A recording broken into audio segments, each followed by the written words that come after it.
পুরো ঘরে আমার পছন্দের ফুল রজনীগন্ধার গন্ধ যেন মৌ মৌ করছে। কিছুক্ষণ পরেই রিজওয়ান রুমে আসে।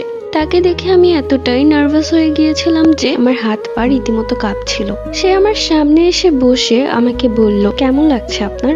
তখন আমি একটু অবাক হয়ে বললাম, মানে? তখন সে হেসে হেসে বলল, এই যে ফুলের গন্ধের কথা বলছি। তখন আমি বললাম, এই গন্ধটা আমার বেশ ভালো লাগে। এরপর দুজন দুজনের সাথে কথা বলতে বলতে রাত কেটে গেল। সকাল হলো। আমি তাড়াতাড়ি উঠে গোসল করে নিলাম। কিছুক্ষণ বাদেই কেউ একজন গেট নক করছে। ওইদিকে রিজওয়ান তো ঘুমে কাত হয়ে গেছে। আমি দৌড়ে গিয়ে রিজওয়ানকে ডাকতে লাগলাম আর বললাম, তাড়াতাড়ি উঠে দরজা খুলুন, কে যেন এসেছে। তখন রিজওয়ান আমার সাথে দুষ্টুমি করতে লাগলো। এক পর্যায়ে আমি ওর ঘোর কাটিয়ে দিয়ে বললাম, তাড়াতাড়ি উঠুন, দেখুন কে যেন গেট নক করছে।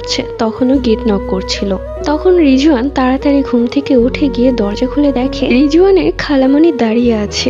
তখন রিজওয়ানের খালামণি তাড়াতাড়ি রুমের ভেতর ঢুকে গেল আর আমাকে এসে গালে হাত দিয়ে বলল, মাশাআল্লাহ, খুব সুন্দর লাগছে তোমাকে, মনে হচ্ছে যেন ডানা কাটা পরি। এসব কথা শুনে রিজওয়ান মুচকি হাসতে লাগলো আর আমি তো লজ্জায় মরে যাচ্ছি। আমি খুব সুন্দর একটা কাতানের শাড়ি পরেছি। অবশ্য এটা আমার শাশুড়ি মা গতকাল রাতেই আমাকে দিয়েছিল আর বলেছিল পরের দিন সকালবেলা তুমি এই শাড়িটাই পরবে। এরপর খালামণি আমাকে বাহিরে নিয়ে গেল। ড্রয়িং রুমে গিয়ে দেখলাম অনেক আত্মীয় এসেছে, অনেকে আবার বউ দেখতে এসেছে। আমি সবাইকে সালাম দিলাম। তখন সবাই বলল, শাড়িটাতে তোমাকে বেশ মানিয়েছে, খুব সুন্দর শাড়ি, আর তুমিও খুব সুন্দর। তখন আমার শাশুড়ি মা আমার কাছে গিয়ে সবাইকে বলল, দেখতে হবে না এটা কার ছেলের বউ?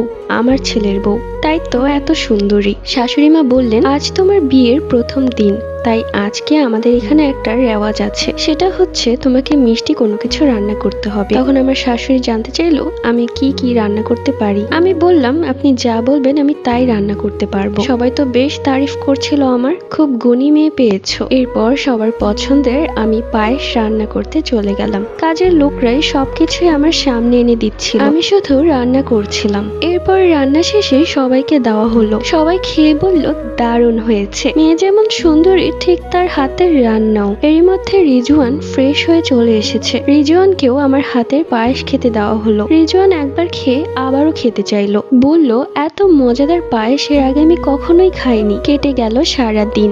রাত্রিবেলা রিজওয়ান আমাকে বলল, তাড়াতাড়ি তৈরি হয়ে নাও, তোমাকে একটা জায়গায় নিয়ে যাব। রাত তখন 9টা বাজে। আমি তখন বললাম, এত রাতে কোথায় যাব? তারপরেও এক পর্যায়ে তার জোরাজুরিতে আমি তাড়াতাড়ি তৈরি হয়ে নিলাম। বাহিরে বের হয়ে সে আমাকে বাইকে উঠতে বলল। বাইকে উঠে বসলাম। এরপর সে খুব সুন্দর একটা জায়গায় নিয়ে গেল। সেখানে অনেক মানুষ ছিল আর অনেক কিছু বিক্রি করছিল। তখন এক আইসক্রিমের গাড়ির সামনে থামিয়ে বলল, 2টা আইসক্রিম দেন। পরবর্তী গল্প।